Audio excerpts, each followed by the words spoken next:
Hey, what's up, guys? Oh, Rue Morgue. Look at this. I love this color scheme here. The green and the purple. I like that. Right, it's Joker colors, but I just like the juxtaposition. And of course, Alice Cooper. Man, I am. Alice Cooper, the original band. Those first five albums, even the stuff before that, the Zappa albums. And even his solo stuff into the different eras. When he went new wave, the '80s metal with that crazy Rambo dude, Kane Roberts. Even the hair metal thing with Poison. What a great song. Fucking Alice Cooper, man. It's like, what can I say? Apparently, that's the main thrust here. Is the original band is recorded a new album. Okay, well, I'll get into that. I'm going through. So now, usually, like I said, I go to Angia editorial, but I can't really find any fault with her in this one. Um, People that someone she knew has died. It has passed away. Like a lot of people, I know a few people who are not that old. So the older people I know are having health issues. It was inevitable, but there's a lot of younger people I know, my age or even a little younger, who are, to be frank, are dying right now, dying of cancer. We could speculate why this is, but this is what's going on. So she's talking about this. You know what? I don't really. I'm not gonna jump. I'm not gonna really go over this too much. So maybe I'm getting soft, but something has happened. Okay, and we can gloat about certain things or whatever. I feel as strongly as you do about what was done and what could be the cause of all these things. You know, these you know, sudden deaths or cancers that have developed. I'm not even gonna go there, man. You know, it hasn't been it's been a rough summer for other people rather than for myself, to be honest. Anyway, so oh, you're bringing me down. Whatever. Go past the other stuff. Oh, so the original Alice Cooper, dude. I can't. The first, dude, love it to death. Killer. Uh, Killer was probably one of the best albums ever made, dude. I'm not lying, right? Oh, $1 billion Babies. I mean, this band, man. Like I said, I like how they mentioned here, right? Glam rock. You want to talk about like the first guys I saw dressing up in their girlfriend's clothes and stuff early on. You see it in the Zappa era when they had the Frank Zappa albums, which were totally chaotic. These guys originated that, and then of course they went like in a more horror direction. But man, these dudes, I'm telling you, man. I mean, if you're a metal dude or whatever, listen to those early albums, man. Remember VH1 Classic? They used to always show the live version they did in England of 18 with like that crazy like acid rock kind of oil thing they do in the background with like the primitive like video technology. That is such a great performance, man.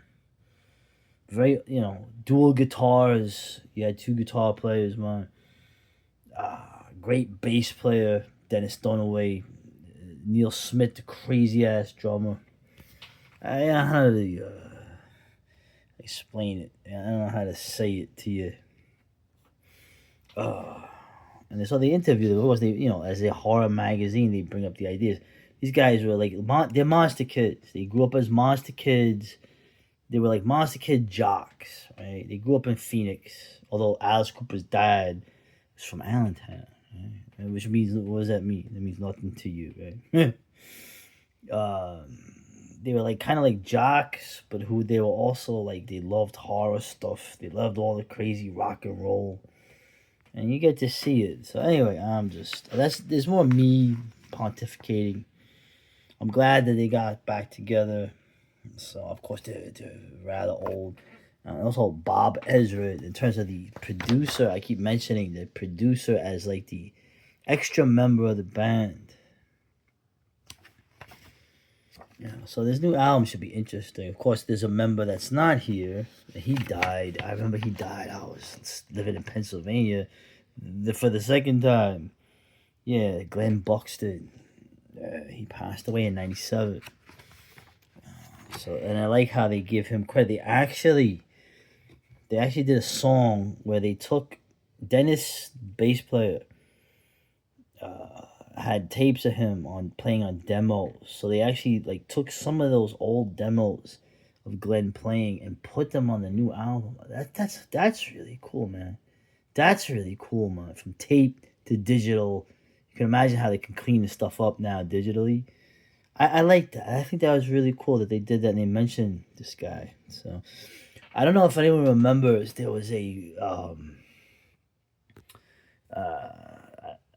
there was an autobiography of Alice Cooper from the '70s. I remember it was in my library. It was at the Grand Army Plaza Library, and it was funny because it was basically him. I guess when Alice was still drinking like a fish. Maybe it's slightly embellished. It was I forgot what the name of it was. It came out at the height of their popularity. I think at the point where he went solo. Remember the whole idea of when you think of Alice Cooper, you think of him, but the band was originally named Alice Cooper. Anyway, I'm trying to remember what that autobiography was. So it was very interesting. you know, when they went to New York, when Glenn, this dude robbed them of the Les Paul guitar at switchblade point. So I think the guy was a brother. Crazy. So they love it to death, right? They love it to death was they were in New York and they were at some bar with a bunch of drag queens and there was a drag queen saying, "Oh, something about their name and their act." He said, "Oh, I love it to death." That was where that came from. What an album that is, man. 18, Black Juju, right? The Ballad of Dwight Fry. And they mentioned, of course, the Ballad of Dwight Fry, right? What a great song that is. I like that. They go, we watched the Frankenstein, the original. I go, that monster's not really scary. It's Fritz, right? That's scary. We see Dracula. I go, Dracula's not that scary. Renfield is scary, right? It's Dwight Fry, right? The actor. Eh. Oh, man, dude. Of course, here's Bob Ezrin. I didn't know Bob Ezrin was Canadian. I thought he was a New Yorker for some reason. But he also worked with Kiss, right? But it's interesting how he produced this new album, dude, bro. Look, they got the fucking splatter vinyl. That's a big thing with the kids, I heard. I love this. Look at this. And they got the Revenge of Alice Cooper, and featuring a special appearance by Glenn Buxton. That's sort of that's fucking awesome. Oh, all right. I there's not much more I can say. Obviously, I'm a huge Alice Cooper fan. I'm gonna get this. Alice himself, man. Remember Brutal Planet in the early 2000s? He's made a lot of strong albums. He's one of the best, the top three dudes I've ever seen perform when he opened up for the Ronnie James Dio Black Sabbath at Jones Beach. And he's made a lot of strong albums, man. Brutal Planet is like in the new metal era. I would recommend that album too. But anyway, so, there we go. I don't want to go too long on this. They talk about English, the ghost writers, of course, Henry James, right? The Turn of the Screw.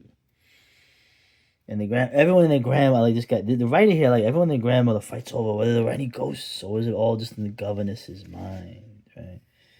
And like how the haunting of Bly Manor. I remember when they were mentioned Bly Manor, I'm like, oh, this is a show about the Turn of the Screw, but they never mentioned in any of the reviews of the show. It had a lot of queer elements, right? They never mentioned that, oh, this is based on Henry James' Turn of the Screw. So of course, The Innocents. Right? I still haven't seen this film. Can you believe this? That's M.R. James. Algernon Blackwell. Dude, oh my god, dude, that dude's scary. Of course, Ramsey Campbell. Remember Ramsey Campbell? One of the British horror writers before Clive Barker. Very Lovecraftian influence. Him and Brian Lumley. The Toxic Avenger. They're remaking the Toxic Avenger. Oh, God. Dude, the original Toxic Avenger, dude. What a movie, though. What a great movie. Oh, man. Like this, I don't know. I don't know, man. I don't know. And what is this? Oh, it's gay. Oh, it's June. It's Gay Pride Month. Hey, what does this have to do with horror? Hello? Fuck out of here. Sorry, I'm being a dick now. Being a dick. Uh, yeah. Yeah, not much new stuff. It's not much. So it's Japanese. Oh, it's a Japanese horror film. You always gotta take a look at them.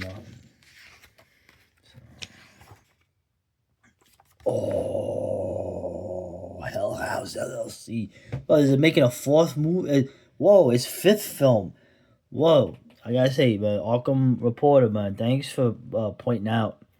Someone had actually recommended to him. I only saw the first one, right? In terms of, everyone thought found footage was dead.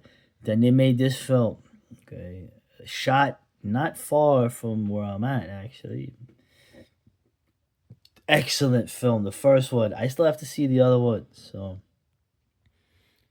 when you thought found footage was like gone and played out, this film was amazing.